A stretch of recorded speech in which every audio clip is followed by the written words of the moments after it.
दिल्ली ना जा करके।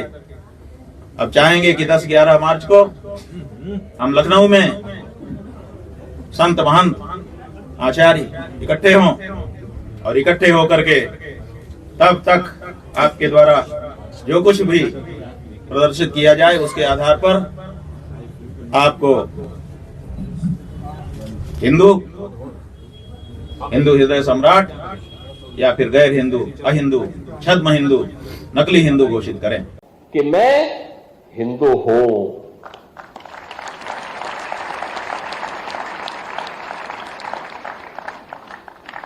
यानी मैं इसलिए कर पाया हूं क्योंकि मैं हिंदू हूं, और इसलिए भारत ये कर पाया है क्योंकि भारत में हर हिंदू का ये संस्कार होता है कि वह इसको अपने जीवन का मंत्र बनाए।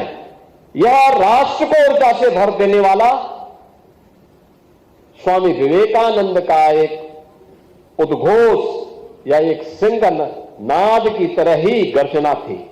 शंकराचार्य अविमुक्तेश्वरानंद जो योगी से हिंदू होने का प्रमाण मांग रहे थे, वो अचानक से योगी को पीएम बनाने की बात क्यों करने लगे? क्या उनकी नाराजगी दूर हो गई? माघ पूर्णिमा के मौके पर लखनऊ से जो अधिकारी उन्हें मनाने जाने वाले थे, प्रयागराज में ले जाकर उन्हें स्नान कराने वाले थे, ये बात भी नहीं बनी। फिर स्नान का संकल्प पूरा हुए बिना अविमुक्तेश्वरानंद क्यों कहते हैं हम योगी को भावी प्रधानमंत्री बनाने के लिए समर्थन देंगे? इसे समझने से पहले जनता का मिजाज समझना होगा। ये वो लोग हैं जो बीजेपी को नहीं बल्कि योगी को वोट देने की बात करते हैं, योगी को भावी प्रधानमंत्री के रूप में देखना चाहते हैं। योगी मोदी को हम भगवान मानते, भगवान को देखे नहीं है, लेकिन उनके रूप में हम उनको देख लिया, वही हमारे सब कुछ है, सर्वश्रेष्ठ हमारे लिए वही है। हाँ। जो लोग आप देख सकते हैं, ये हमारा प्रयागराज है, मतलब उत्तर प्रदेश, पूरा भारतवर्ष अखंड हमारा है, लेकिन योगी बाबा की वजह से ये सब संभव हो पा रहा है। भविष्य के हमारे प्रधानमंत्री माननीय श्री योगी आदित्य नारायण जी होंगे होंगे होंगे होंगे कि मोदी की जगह अब योगी आना चाहिए। अच्छा जी, हाँ। अब हमने चाय वाले को देख लिया है, अब गाय वाले को देखना है। जी, हम गाय वाले को ही राजगद्दी पे बैठाना है और देश को संभालने की सौभाग्य उनको देना है।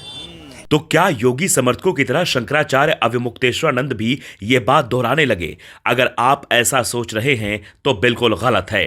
दरअसल अविमुक्तेश्वरानंद ने एक इंटरव्यू में कहा, 10-11 मार्च को लखनऊ में सभी धर्माचार्य मौजूद होंगे और फिर तय होगा कौन नकली हिंदू, कौन हिंदू और कौन हिंदू हृदय सम्राट है।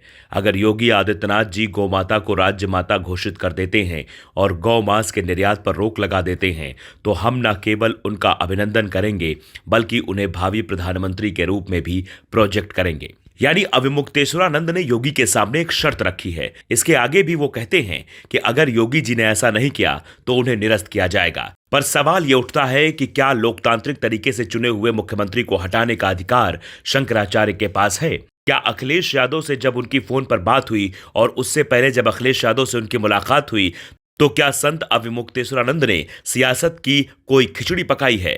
आखिर इनका सियासत से क्या लेना देना?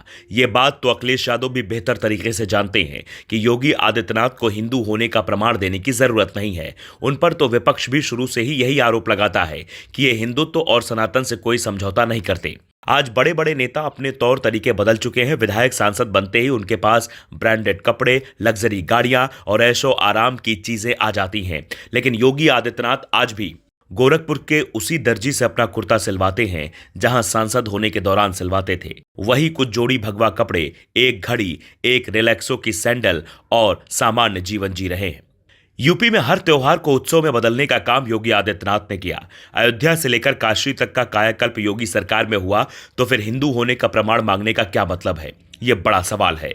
सियासत के नजरिए से देखें तो उत्तर प्रदेश की सत्ता में वही टिक पाता है जिसके साथ ब्राह्मण होते हैं। ब्राह्मणों की आबादी यूपी में 9 से 11% है, लेकिन सत्ता में इनकी पकड़ बड़ी रही है। साल 1980 तक ब्राह्मण कांग्रेस के साथ रहे, फिर 1990 में बीजेपी की ओर शिफ्ट हो गए। 2007 में बसपा को यह नारा देना पड़ा, हाथी नहीं गणेश हैं, ब्रह्मा विष्णु महेश हैं। 2012 में ब्राह्मण सपा के साथ आए। 2014 के लोकसभा चुनाव में बीजेपी का साथ दिया, लेकिन 2024 के लोकसभा चुनाव के बाद से थोड़ी नाराजगी दिखने लगी। नतीजा बीजेपी को नुकसान हुआ और बीते दिनों ब्राह्मणों की जब बैठक हुई तो बीजेपी अध्यक्ष पंकज चौधरी की फटकार ने ब्राह्मणों का गुस्सा और बढ़ा दिया।